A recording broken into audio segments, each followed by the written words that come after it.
Hi friends, அஸ்ஸலாமு அலைக்கும். நான் உங்கள் ஆயிஷா. இப்போ வந்து மைதா மாவு வச்சு ஒரு ஸ்நாக்ஸ் செய்ய போகிறோம். இதில் வந்து 200 கிராம் மைதா மாவு இருக்குது, ஒரு 25 கிராம் பச்சரிசி மாவு கலந்துருக்கேன். இதை வச்சு ஒரு ஸ்நாக்ஸ் செய்ய போகிறோம். இதை வந்து இப்போ வந்து சப்பாத்தி பதத்துக்கு பிணைஞ்சிக்கணும். சப்பாத்தி மாவு பதத்துக்கு இதை பிணைஞ்சி உருட்டி வச்சுக்கலாம். தேவையான அளவு உப்பு கொஞ்சோண்டு போட்டு தண்ணியில் போட்டு பிசைஞ்சிக்கலாம். தண்ணி ரொம்ப ஊற்றிடாதீங்க, பார்த்து பிணையிற அளவுக்கு ஊற்றுங்க.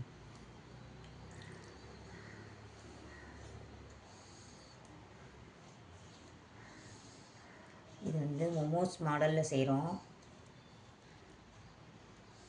மாவை வந்து நல்லா பிணைஞ்சிக்கலாம். பிணைஞ்சிட்டு நான் காட்டுறேன்.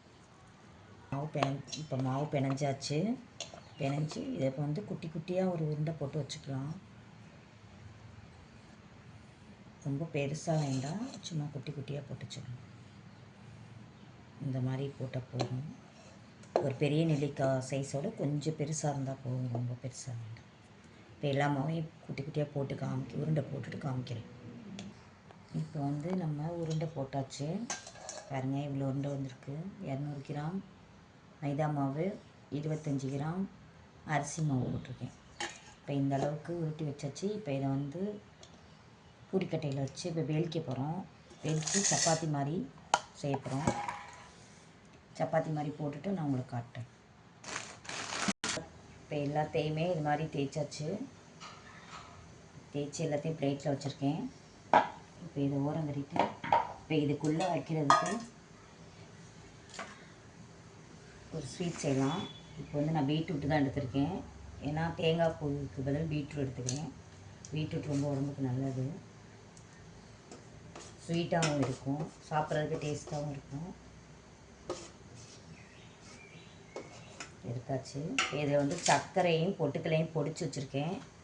அதை வந்து இதில் மிக்ஸ் பண்ணிக்கலாம்.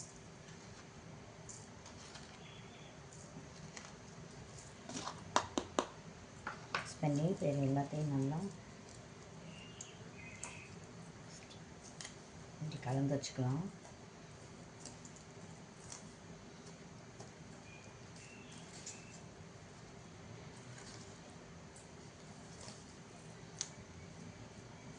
பீட்ரூட் சாப்பிடாத குழந்தைங்களுக்கு இது மாதிரி கூட செஞ்சு கொடுக்கலாம், டேஸ்ட்டாக இருக்கும்.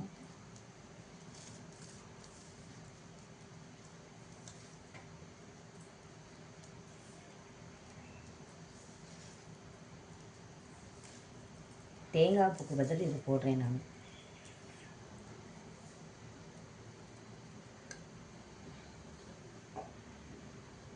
இப்போ ஒரு மாவு எடுத்துக்கலாம்.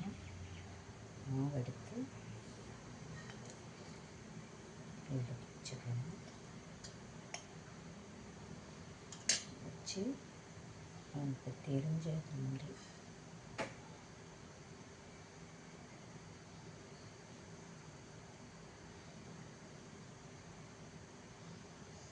இது அரிசி மாவில் செய்வாங்க, ஆனால் நான் இதில் செய்கிறேன்.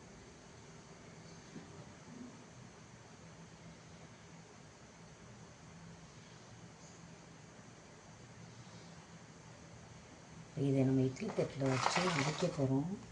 அதனால் செஞ்சு இப்படி வச்சுக்கலாம். இப்போ நான் எல்லாத்தையும் செஞ்சுட்டு உங்களுக்கு நான் காட்டுறேன். இப்போ இது மாதிரி செஞ்சாச்சு. இப்போ இதை வந்து அடுப்பில் வச்சு இட்லி அவிக்கிற மாதிரி அவிக்க போகிறோம். அவிச்சிட்டு எப்படி இருக்குன்னு காட்டுறேன். இப்போ இது நல்லா வெந்துடுச்சு. ஆறினோடனே சாப்பிட வேண்டியதுதான்.